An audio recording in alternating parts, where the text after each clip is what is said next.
एका छोट्याशा वादाचा राग मनात धरून एका व्यक्तीला कोयत्यानं जीवे मारण्याचा प्रयत्न करण्यात आला। ही घटना इंदापूर तालुक्यातील पळसदेव येथील शिंदे वस्ती परिसरात सोमवारी रात्री 11:30च्या सुमारास घडली। या हल्ल्यात महेश बनसुडे हे गंभीर जखमी झाले आहेत। पोलिसांनी दिलेल्या माहितीनुसार आरोपी शरद गणपत काळे हा जेसीबी मालक आहे। घटना अशी घडली की सावंत बनसुडे यांनी महेश बनसुडे यांना फोन करून शेतात जेसीबी लावल्याची माहिती दिली।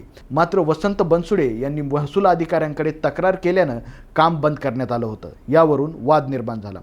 वाद वाढत गेल्यानं रात्री सुमारे 11:30च्या सुमारास शरद काळे यांनी महेश बनसुडे यांना चर्चा करायची आहे म्हणून घराबाहेर बोलवलं। तिथे शिवीगाळ करत लाथाबुक्क्यांनी मारहाण केली आणि जीवे मारण्याच्या उद्देशानं लोखंडी कोयत्यानं वार केला। महेश यांनी तो वार चुकवण्याचा प्रयत्न केला तरी कोयता त्यांच्या कानामागे लागला आणि ते गंभीर जखमी झाले। घटनेनंतर परिसरातील नागरिकांनी तातडीनं धाव घेत महेश बनसुडे यांना शासकीय रुग्णालयात दाखल केलं। आरोपी शरद कांबळे सध्या फरार आहे। महेश बनसुडे यांच्या तक्रारीवरून इंदापूर पोलीस ठाण्यात भारतीय न्याय संहिता कलम 118(1), 115(2) आणि 352 अंतर्गत गुन्हा दाखल करण्यात आला आहे। पोलीस निरीक्षक नाळे यांच्या मार्गदर्शनाखाली हवालदार फाळके पुढील तपास करत आहेत। जेसीबी सारख्या छोट्याशा कामातून इतका हिंसक प्रकार घडणं हे चिंताजनक आहे।